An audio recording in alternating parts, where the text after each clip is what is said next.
Students, in the previous lesson, we learned about animals and its reproduction.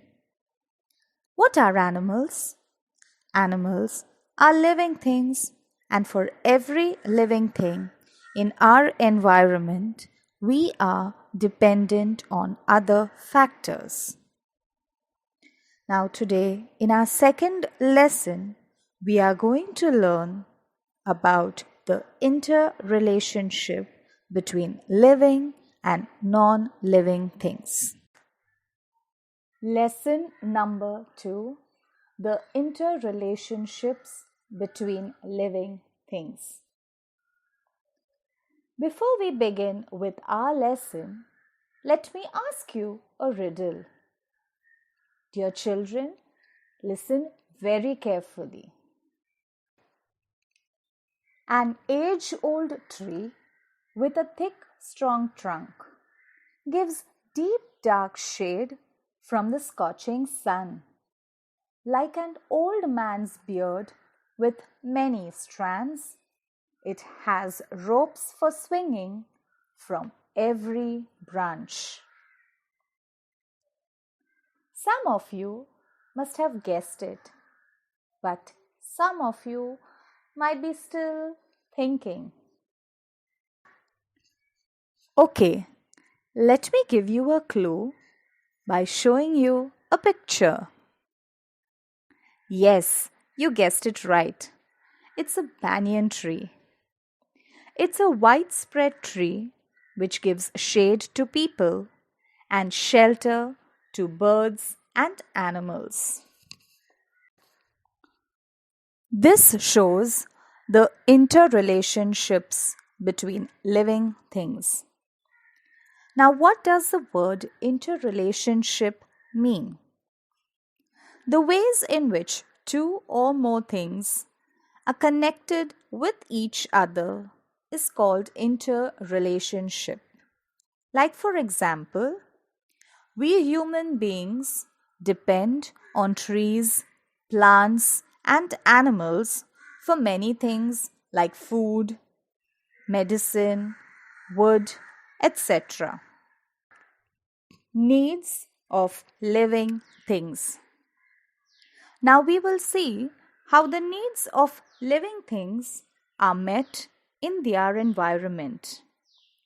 We as human beings have many needs like food, water, air, clothes, and shelter.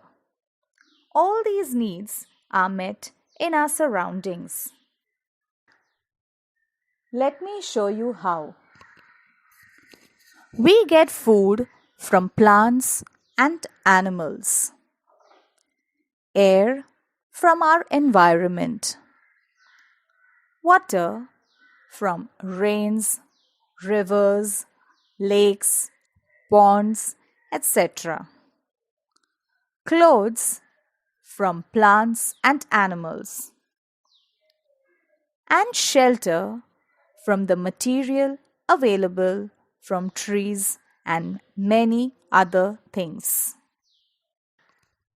This shows that the needs of all living things are met in their environment and all are dependent on each other. Now, there are also differences in the needs of each kind of living things. Like, for example, the water that a mouse drinks in an entire day would not be enough for an elephant even at one time.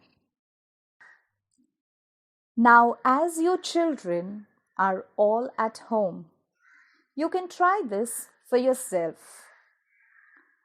Take 2 plastic bowls or pots. Label them number 1 and number 2. Now fill both the pots with soil and see that the soil is moist enough to sow seeds. Then sow 2 seeds of sprouted moth, which in Hindi is known as matke seeds in each box. If you want, you can use any other seed. Now put 2 spoons of water to the soil of pot 1 only once every day, and 4 spoons of water to the other pot 4 times a day. Now do this for 6 days. Now you will see that the plant in pot number 1 is growing well, but the plant in pot number 2 has begun to rot. This tells us that if they get more water than they need, they rot. Fulfillment of needs. Any type of living thing will be found only where all its needs are fulfilled. Now, for you children to understand this better, let us take the example of a tiger. A tiger hides behind tall grasses to catch its prey. The word prey means other animals. As the tiger has stripes, it cannot be seen hiding behind the grass. Now, in these grasslands, you find animals like the deer, the nilgai, and the bison. Now, when the tiger is hungry, it feeds on these animals. It also needs a water hole nearby, which never dries up even in the summer season. For shelter, they need dense forest, tall grasses, or caves in hills or mountains in that area. So, a tiger lives where all these things are available. Now, let us see the relationship between animals and us human beings. Like they say, animals are our best friends. Many of us keep animals in order to satisfy some of our needs. We take care of them, we feed them, we take them for a walk. We do all these things because they are dear to us.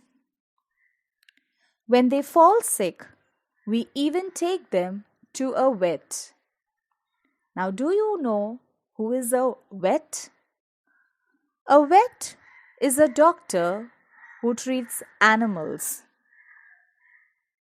And in return, these animals give us so much of love and affection. Uses of animals. We get milk, meat, eggs, and several other things from animals. Animals like horses and camels are useful for carrying burdens or drawing carts. Bullocks also help with heavy farm work in fields. Dogs guard our houses. Sheep gives us wool. Dear children, just for you to know the other uses of animals. The excreta of domestic animals is useful to human beings. Now, the word excreta means the waste of animals. Cow dung is made into dung cakes, which are used as fuel in some places. But when they burn these dung cakes, they give out smoke. Gobar gas is also obtained from this cow dung, which is used as fuel. But it burns without smoke. We also use cow dung for plastering mud houses. The waste of cattle and sheep are used to make manure, which are good for plants. Farmers use them for growing crops. Did you understand? Children, in this video, we saw how animals are dependent on nature for their survival and humans for their needs on animals and nature. This is what we call the interrelationships between living and non living things.